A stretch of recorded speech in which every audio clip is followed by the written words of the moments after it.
जी, तमाम students kindly rejoin कर लें। 40 मिनट्स का टाइम ड्यूरेशन कंप्लीट हो गया था, इसी वजह से मीटिंग एंड हो गई है, इसलिए सबको एक मैसेज कर दें, कोई भी एक स्टूडेंट ग्रुप पे मैसेज कर दे कि सारे स्टूडेंट्स रीजॉइन कर लें। ऑलमोस्ट आई गेस 25-30 स्टूडेंट्स तो ऑलरेडी कर चुके हैं ज्वाइन।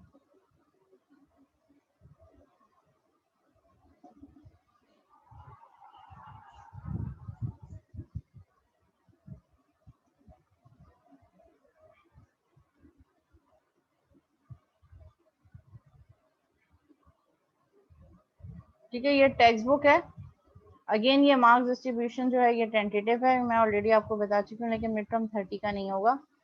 इसको हम कर देते हैं, मिड टर्म हमारे पास हो जाएगा 25, 40, 15 का हमारा प्रोजेक्ट हो गया। हम इसको ऐसा कर देंगे कि प्रोजेक्ट को हम 20 पर। ठीक है, तो ये हमारे 100 मार्क्स कंप्लीट हो जाएंगे। और क्विजेस 4 एस्टिमेट्स नहीं, को 20 करके असाइनमेंट्स को 10 कर दें। क्विज 5 हो जाएंगे।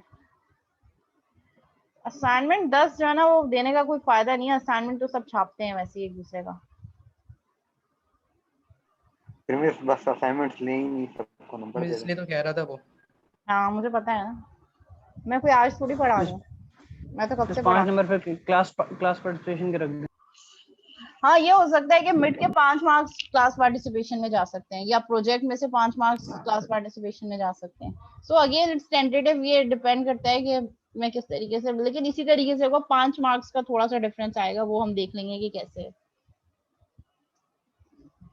ठीक है, या तो मिड से 5 मार्क्स निकल के क्लास पार्टिसिपेशन में चले जाएंगे, या प्रोजेक्ट में से 5 मार्क्स निकल के क्लास पार्टिसिपेशन में चले जाएंगे। बाकी थोड़ा क्लास पार्टिसिपेशन का क्या हो? क्लास पार्टिसिपेशन कि आप इस क्लास में क्लास ड्यूरिंग सेशन किस तरीके से इंटरेक्ट कर रहे हैं, लाइक क्वेश्चन आंसर सेशंस किस तरीके से कर रहे हैं। वो जाहिर है जब आप बोल रहे होते हैं तो वो साइड पैनल पे आ रहा होता है कि किसका माइक ऑन है और कौन क्यूरी कर रहा है और कौन, ये सब चीजें। इसी तरह जो बोनस क्विजेज होंगे उसमें भी उसकी परफॉर्मेंस की बेसिस पे भी जाएंगे। अच्छा, क्विजेस, असाइनमेंट और बाकी सब चीजों का ये कि प्लीज कॉपी मत करना। बहुत ये मैं हर दफा हर क्लास में हर उसको जो है ना वो आईडी को बोलती हूँ कि कॉपी नहीं करना, पर बच्चे समझते हैं कि शायद मिस ऐसी कह रही है। तो जाके पूछ लेना जिन लोगों ने मुझसे पढ़ा है, चाहे यूनिवर्सिटी में होता था या चाहे अब ऑनलाइन है। तो जो जिसके साथ कॉपी करता है ना, मैं एक्सेल शीट पे साथ साथ मेंशन करती रहती हूँ कि किसने कौन सा क्वेश्चन किसके साथ कॉपी किया है, और किसने पूरा का पूरा पेपर कॉपी किया है, कौन सा क्वेश्चन कॉपी किया है। तो वो जो है ना, जितने जितने ज्यादा कॉपी होते चले जाते हैं उतने उतने मार्क्स फिर कम होते चले जाते हैं। मेरे असाइनमेंट वैसे भी 5 पास के हैं मैम, बड़ा लिहाज करें। तो कॉपी करोगे? नो ये नहीं। थोड़ी ईमानदारी करो, थोड़ी ईमानदारी करो, अच्छा मिस, वो फिजिकल क्लास की कोई नोटिफिकेशन आई है फैकल्टी को? अभी तक तो नहीं आई। इसके अलावा कोई और क्यूरी या कोई और सवाल?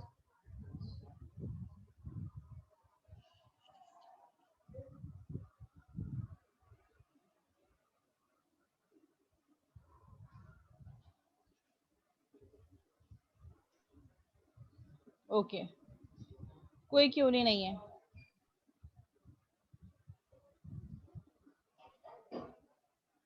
ओके चलें, हम अपने कोर्स का फिर स्टार्ट करते हैं। यहाँ पे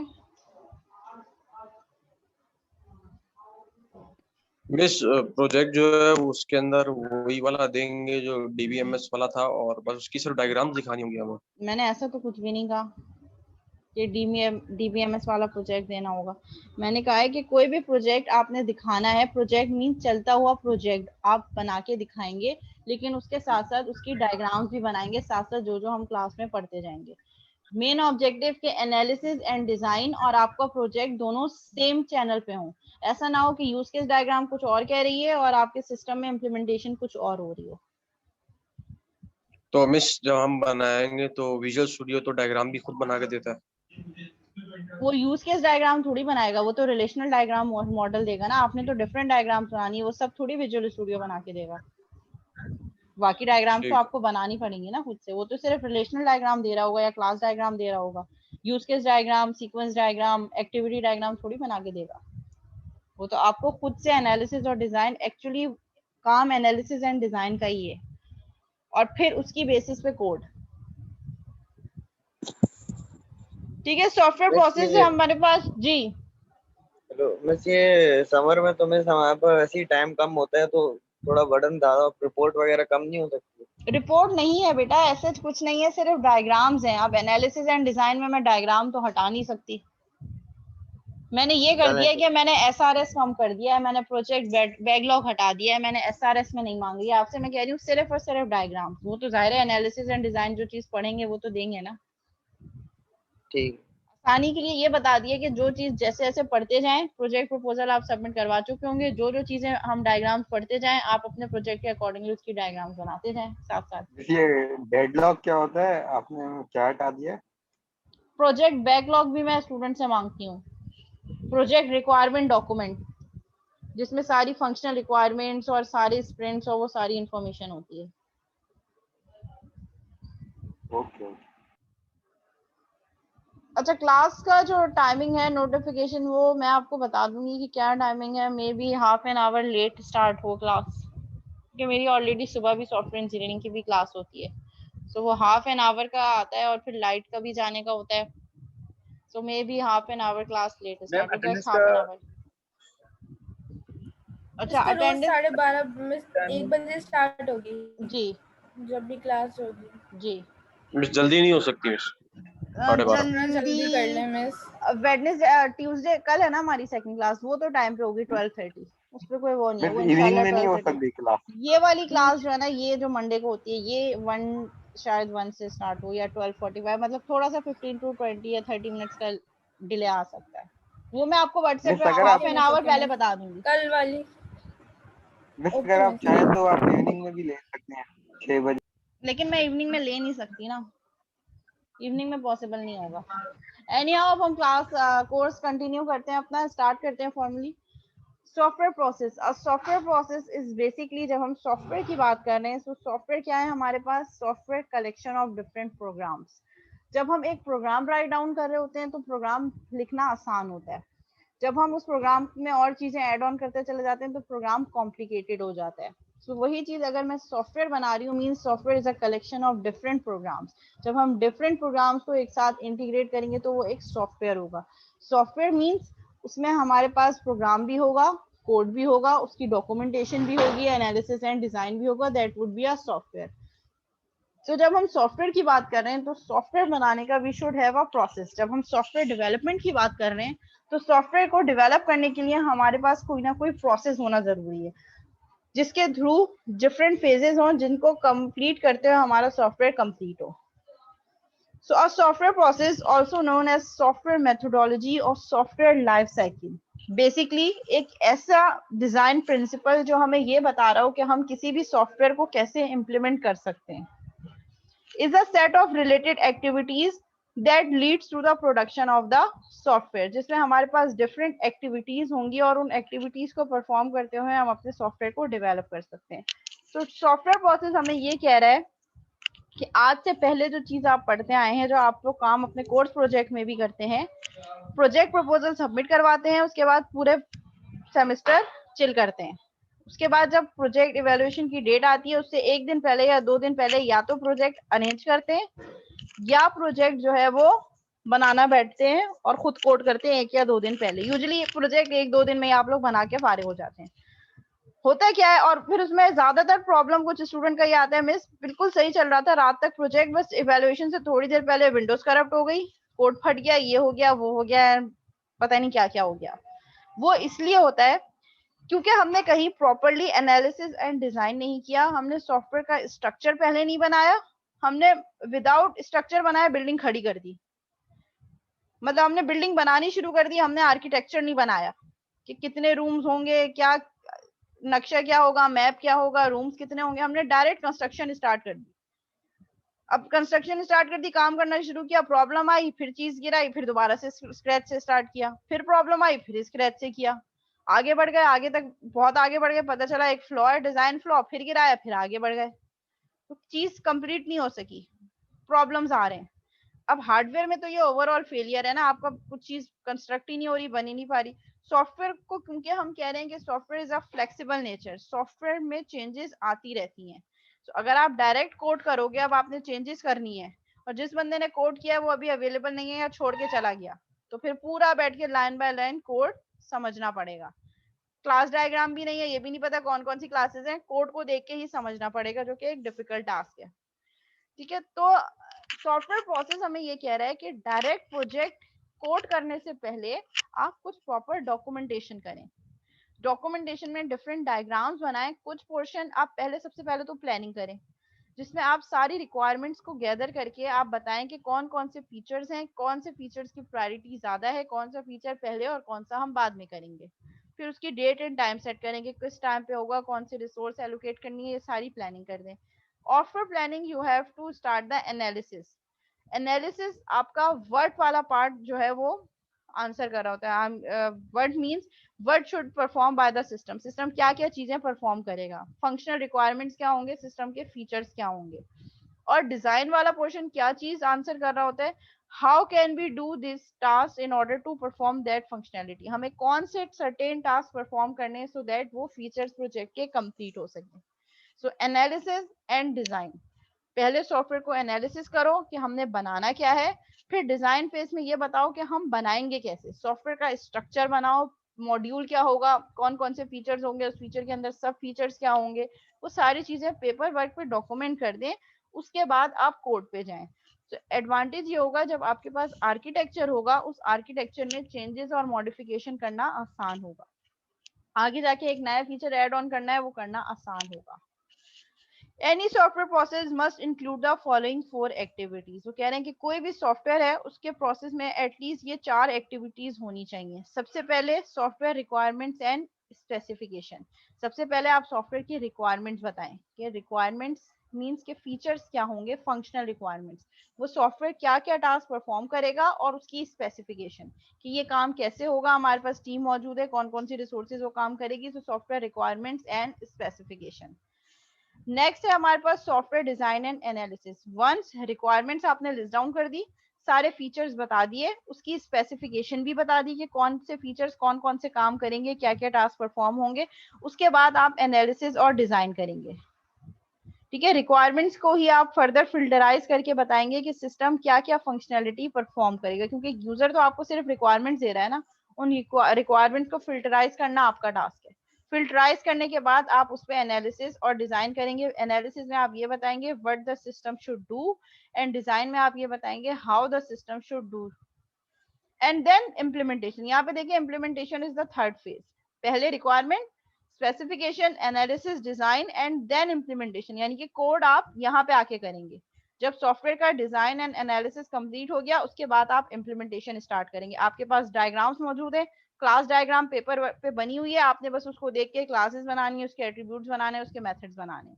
फिर नेक्स्ट क्लास, उनके बीच में एसोसिएशन है, एग्रीगेशन है, वो सारी चीजें पेपर वर्क पे मौजूद है, बस उसको देख के आपने इम्प्लीमेंट करना है। यही काम आप अपने प्रोजेक्ट में भी करेंगे, पहले पेपर वर्क और फिर उसको देख देख के implementation. And last way software testing and verification. Implement कर दिया, कोड कर दिया, उसके बाद हम टेस्टिंग परफॉर्म करें, हम अपने सॉफ्टवेयर को टेस्ट कर रहे हैं डिफरेंट वैल्यूज देकर, और फिर हम वेरिफिकेशन करें। इसमें एक चीज और इन्होंने मिस किया, मेंटेनेंस। जब आप, ये तो डेवलपमेंट में आ गया, जब सॉफ्टवेयर डेवलप हो गया, आपने वेरीफाई कर दिया, टेस्टिंग हो गई, आपने कस्टमर के हैंड ओवर कर दिया, अब कस्टमर उसको यूज कर रहा है। यूज करते वक्त कोई प्रॉब्लम रिपोर्ट हुई तो that phase would be maintenance, कि हम उस सॉफ्टवेयर को मेंटेन कर रहे हैं। अब क्वेश्चन यहाँ पे ये कि why is a software process required, ये चारों प्रोसेस क्यों रिक्वायर्ड है, हम डायरेक्ट इम्प्लीमेंटेशन से काम क्यों नहीं कर सकते।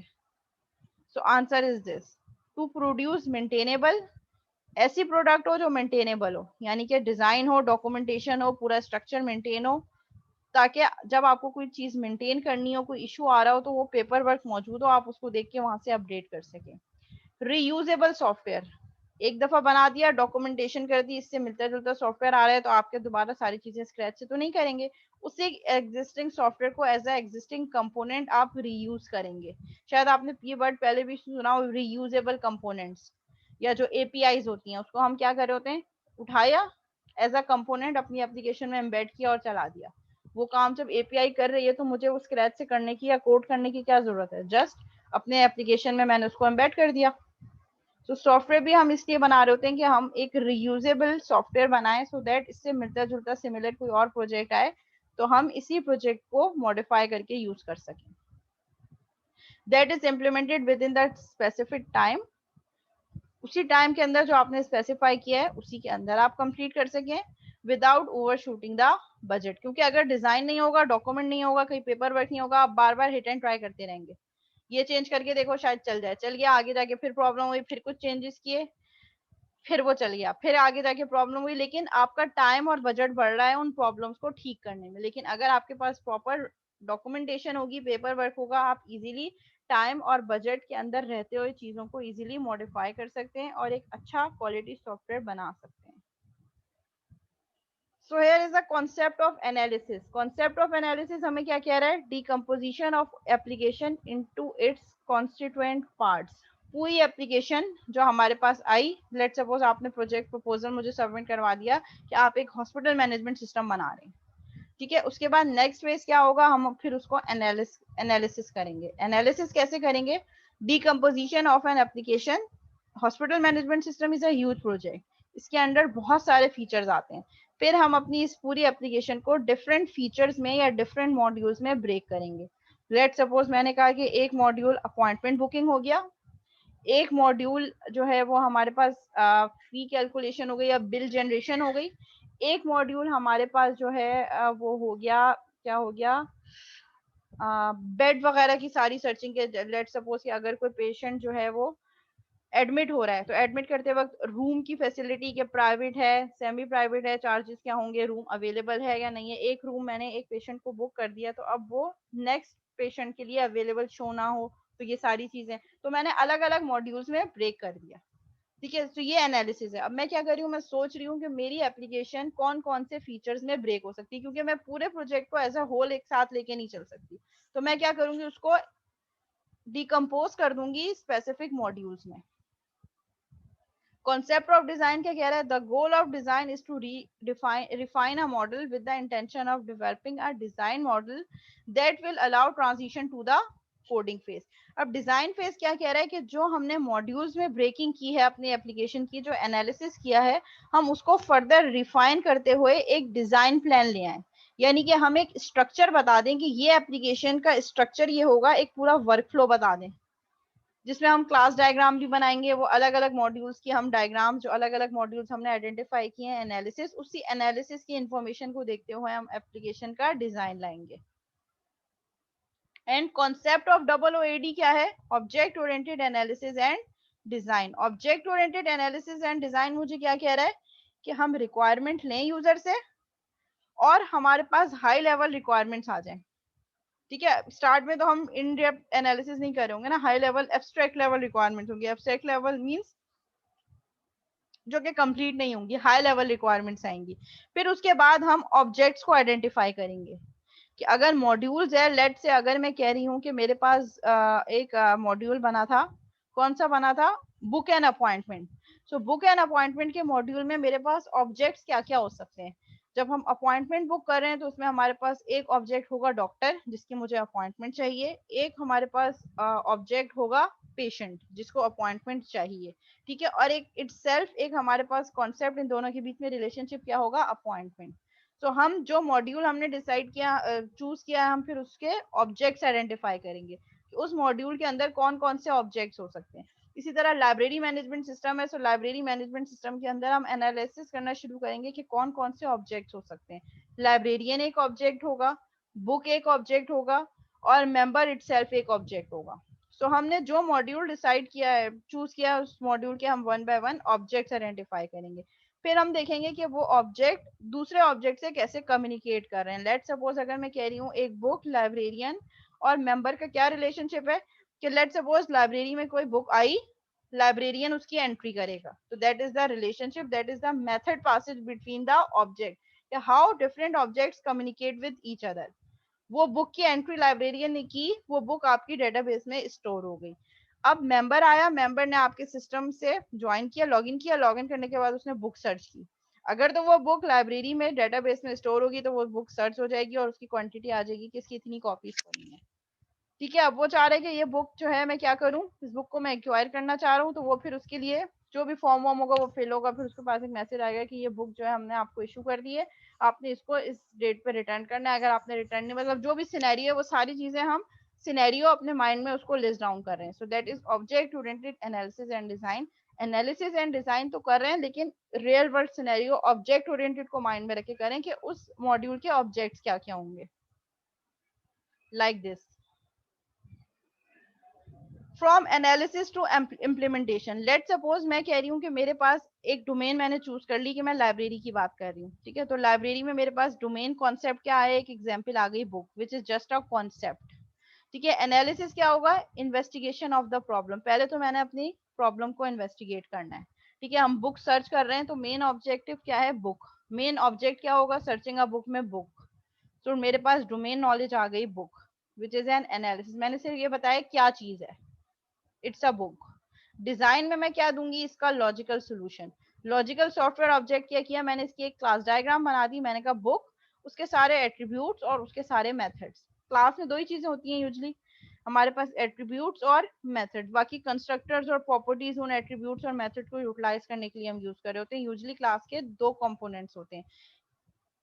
क्या कंपोनेंट्स होते हैं, उसके एट्रीब्यूट्स और उसके मेथड्स. ये वो चीजें जो आप ऑब्जेक्ट ओरिएंटेड प्रोग्रामिंग में पढ़ के आए हैं.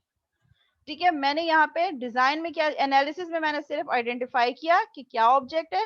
डिजाइन में मैंने कहा कि इस ऑब्जेक्ट के क्या कैरेक्टरिस्टिक्स हैं, लाइक इसका नेम क्या है बुक, एट्रीब्यूट्स क्या है इसके टाइटल, और क्या क्या एट्रीब्यूट्स हो सकते हैं, publisher name, number of pages. ठीक है, ये सारे इसके क्या हो सकते हैं, ईयर ऑफ पब्लिकेशन, किस ईयर पे पब्लिश हुई, ये सारे एट्रीब्यूट्स हो सकते हैं. और इसके मेथड क्या क्या हो सकता है, डिस्प्ले, ऐड बुक यानी कि बुक को लाइब्रेरी में ऐड करना है, delete book, update book. Let suppose मैंने कोई चीजें एट्रीब्यूट, कोई बुक का टाइटल चेंज करना है, एडिट करना है, बुक को अपनी लाइब्रेरी से डिलीट करना है, तो और भी बहुत सारे मेथड्स हो सकते हैं. सर्च करना है बुक, सर्च अ बुक. ठीक है, ये लॉजिकल स्ट्रक्चर हो गया जो मैंने डिजाइन में दिया. अब इस डिजाइन को देखते हुए इम्प्लीमेंटेशन में मैं कोड करूंगी, जो किसी भी प्रोग्रामिंग लैंग्वेज के अकॉर्डिंगली हो सकता है जो आपने पढ़ा है. तो पब्लिक क्लास बुक, एक हमारे पास एट्रीब्यूट हो गया और एक उसका मेथड हो गया. जितने एट्रीब्यूट्स होंगे वो सारे लिस्ट डाउन होंगे, जितने मेथड्स होंगे वो सारे लिस्ट डाउन होंगे. ठीक है, तो that is the difference between analysis, design and construction. Analysis में सिर्फ आप आइडेंटिफाई करेंगे ऑब्जेक्ट, डिजाइन में उसका लॉजिकल सोल्यूशन देंगे, एंड कंस्ट्रक्शन इम्प्लीमेंटेशन में उस लॉजिकल सोल्यूशन को देखते हुए आप कोड करेंगे.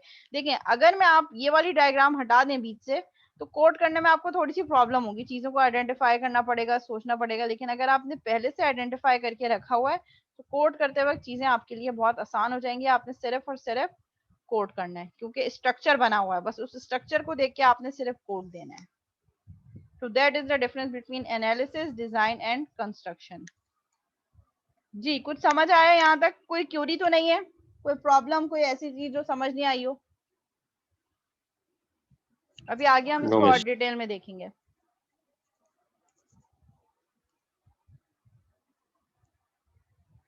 ठीक है, अब वो कह रहे हैं कि हमारे पास एनालिसिस और डिजाइन के फेज में क्या एक्टिविटीज है, हम वो एक्टिविटीज देखेंगे कि आप एनालिसिस और डिजाइन फेज में क्या कर रहे होंगे. सबसे पहले तो हम ऑब्जेक्ट को फाइंड आउट करेंगे, हम आइडेंटिफाई हम करेंगे कि हमारे पास कौन कौन से ऑब्जेक्ट्स हैं.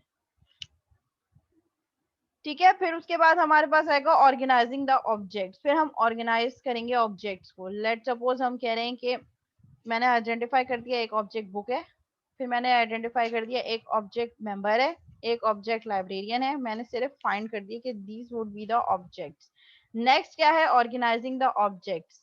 अब मैं क्या कर रही हूँ, मैं ऑर्गेनाइज कर रही हूँ कि ये लोग आपस में किस तरीके से कम्युनिकेट करेंगे. Describing interaction between the objects. एक ऑब्जेक्ट दूसरे से किस तरीके से डिफरेंट है, that is the organizing the objects. ठीक है, डिफरेंट डिफरेंट ऑब्जेक्ट्स आइडेंटिफाई किया, उनको अलग अलग क्लासेस में रखा, अलग अलग क्लासिफिकेशंस रखी. जाहिर है librarian is different from book and book is different from member. हर किसी के अपने अपने कैरेक्टरिस्टिक्स हैं. फिर मैंने क्या किया, मैंने डिस्क्राइबिंग की interaction between the objects, how this objects interact with each other. जैसे मैंने आपको सिनेरियो बताया कि मैं बुक आई, बुक जाके लाइब्रेरियन ने अपने पास स्टोर की, ऐड की डेटाबेस में. मेंबर आया, उसने बुक सर्च की, डेटाबेस से वो चेक करेगा कि जो उसने टाइटल दिया उस नाम की कोई बुक डेटाबेस में है या नहीं है. So that is the interaction. These objects communicate with each other through this scenario. फिर हमने क्या किया, defining the internals of the object. फिर हमने जो one by one object determine किया, हम उसके इंटरनल्स बता रहे हैं कि अगर मेंबर है तो उसके एट्रीब्यूट्स क्या होंगे, उसके मेथड्स क्या होंगे. ठीक है, अगर लाइब्रेरियन है तो उसके एट्रीब्यूट्स क्या होंगे, उसके मेथड्स क्या होंगे, बुक है तो उसके एट्रीब्यूट्स क्या होंगे, उसके मेथड्स क्या होंगे। obtaining an understanding of the system based on functional requirements, और जो functional requirements यानी कि जो फीचर्स हमें सिस्टम के मिले हैं उसकी बेसिस में हम क्या अंडरस्टैंडिंग बता रहे हैं कि हमारे सिस्टम की फंक्शनल रिक्वायरमेंट की बेसिस पे सिस्टम कैसे वर्क करेगा, यानी कि फीचर्स क्या क्या होंगे।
ओके क्लास, आई गेस पहले अटेंडेंस ले लेते हैं ताकि ये सेशन एंड हो तो फिर हम ब्रेक में चले जाएं, नमाज का भी ब्रेक उसी में हो जाए और हमारी ब्रेक है वो भी हो जाएगी, 20 मिनट्स की ब्रेक ले लेंगे सेशन के बाद। ठीक है, मैं अटेंडेंस ले लेती हूँ, नेम कॉल कर रही हूँ, जिसका नेम कॉल करूँ वो काइंडली अपनी स्टूडेंट आईडी और स्टूडेंट नेम चैट पे सेंड कर दें।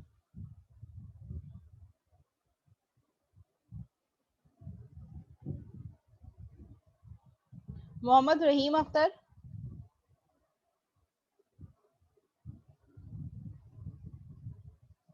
मोहम्मद रहीम अख्तर एब्सेंट। मोहम्मद माज खान, मोहम्मद माज खान। मोहम्मद अम्मार नईम,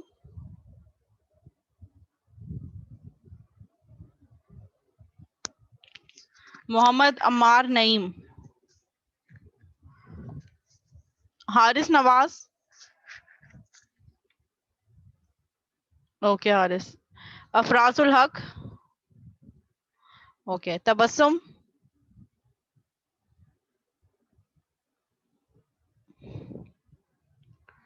मिर्जा असफर बेग, ओके असफर। गालिब ताहिर, गालिब ताहिर। सबा बतूल,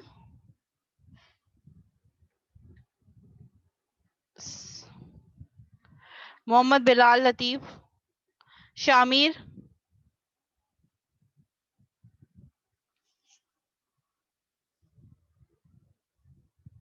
Shamir.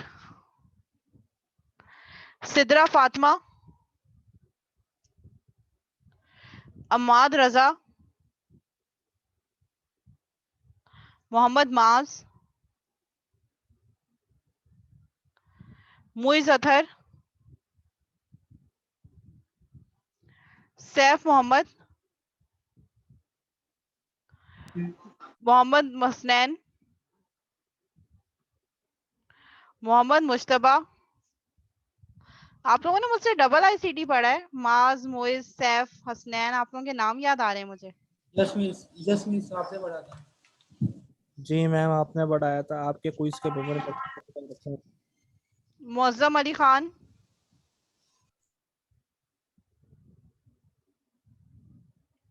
Usama Mir,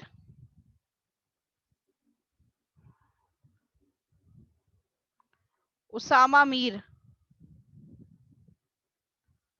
Shan Haider, Mohammad Hasan, Numan Ali, present miss Noman Ali 996। Okay, Shan Haider भी प्रेजेंट है, 9949 भी प्रेजेंट है, ठीक है। मोहम्मद मास, मोहम्मद मास, आईडी 9967। हाँ मिस, वो मैंने पहले वाले में आपको भेज दिया, मैं हूँ प्रेजेंट। अच्छा एक मिनट, 9967 प्रेजेंट है और पहले वाले मास प्रेजेंट नहीं है। मोहम्मद मास खान 8524 और एक और मास भी है 9906। जी मिस, मैंने उसमें शायद बोल दिया। अच्छा मैम ये 9906 भी प्रेजेंट बिलाल है। लतीफ 9673 की अटेंडेंस हो गई? जी हो गई, अभी सेशन एंड नहीं हुआ, ये मीटिंग एंड होगी तभी ये सेशन एंड होगा, फिर हम ब्रेक पे जाएंगे और 20 मिनट्स के ब्रेक के बाद दोबारा कंटिन्यू करेंगे। सैयद फरजान बुखारी, मोहम्मद हसान सुहेल, मोहम्मद हमजा, मोहम्मद उसामा नदीम,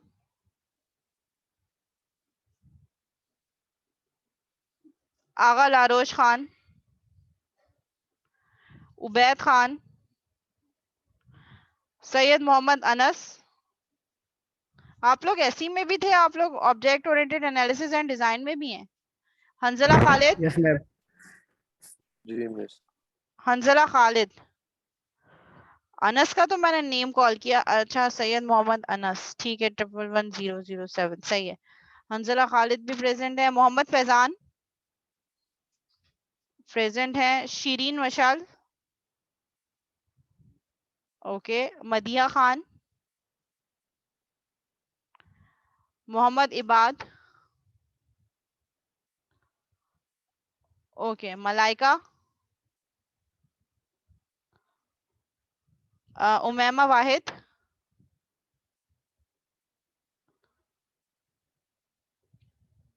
तूबा, मोहम्मद शहबाज जाफरी, मोहम्मद शहबाज भट्ट, शाहजेब भट्ट सॉरी, मोहम्मद शाहजेब भट्ट, शायान अली,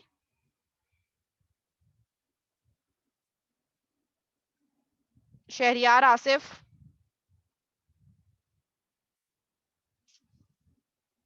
शबीर,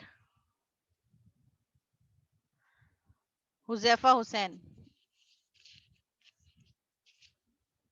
ठीक है, सबकी अटेंडेंस मार्क हो गई है। जो मेरे पास स्टूडेंट एब्सेंट आ रहे हैं उसमें मोहम्मद उसामा नदीम,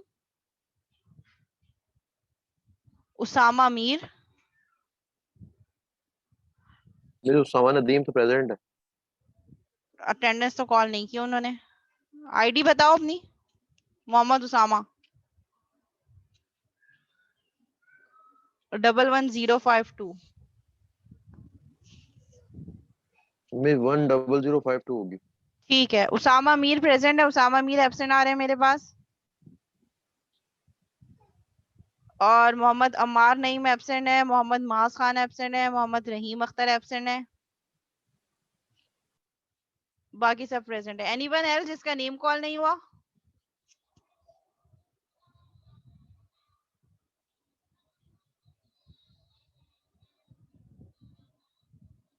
हुजैफा, अच्छा हुजैफा अपनी आईडी आपकी है 10769।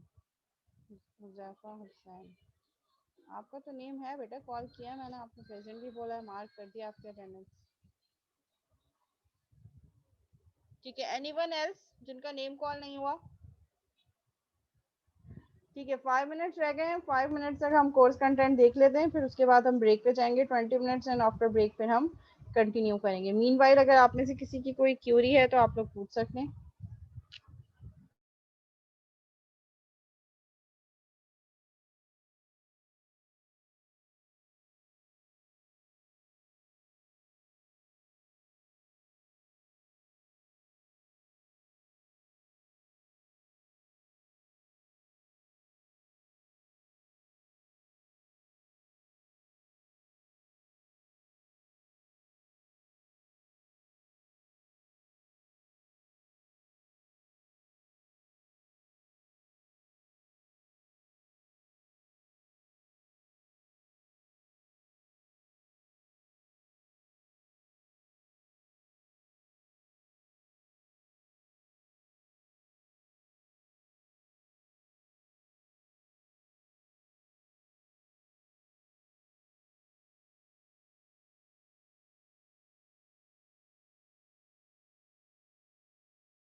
ओके, ये हमारे पास एनालिसिस एंड डिजाइन फेज की एक्टिविटीज हो गई। ठीक है, एडवांटेजेस ऑफ व्हाट। अच्छा, जरा ये डिस्क्रिप्शन देख के क्या कॉन्सेप्ट समझ में आ रहा है आप लोगों के?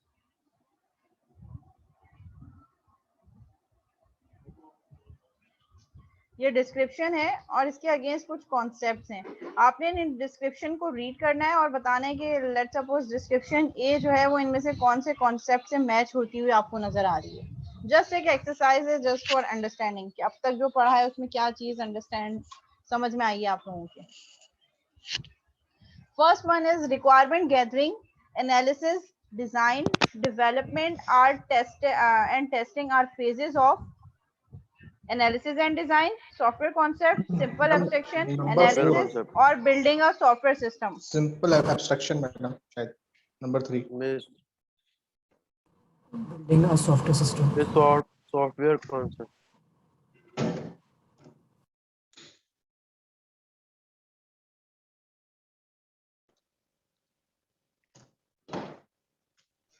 जी, requirement gathering, analysis, design, development and testing are phases of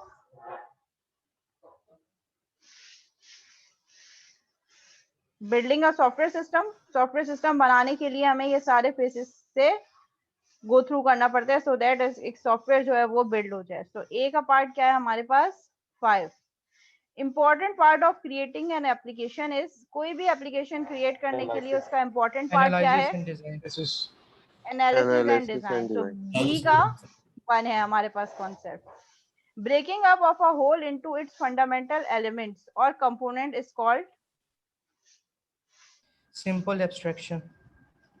analysis. Software पढ़ा ना एनालिसिस, हमने पढ़ा ना कि एनालिसिस में हम क्या कर रहे होते हैं? सॉफ्टवेयर को स्मॉलेस्ट कंपोनेंट्स में ब्रेक कर रहे होते हैं। हमने अभी ऊपर ही पढ़ा, ये रहा concept of analysis. Decomposition of application into its constituent parts, यानी कि एक कंप्लीट ह्यूज एप्लीकेशन को हमने स्मॉल पार्ट्स में ब्रेक कर दिया। तो ये हमारे पास हो गया breaking up of a whole into its fundamental elements और कंपोनेंट्स इज कॉल्ड एनालिसिस। तो सी का पार्ट क्या है हमारे पास? 4। डी क्या बचा हमारे पास? Focus of analysis is to translate the functional requirements into जी क्लास डी, पार्ट डी किससे कौन से कॉन्सेप्ट?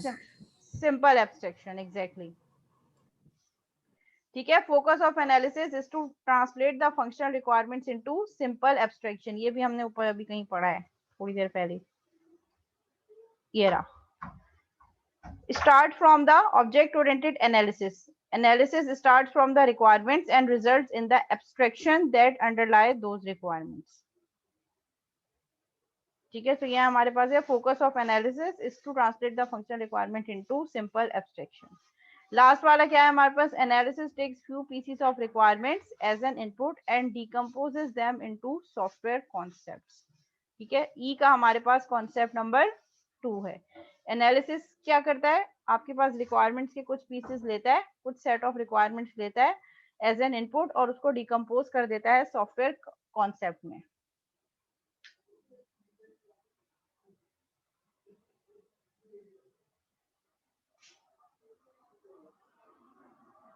ठीक है, इसको भी मैच करके बता दें।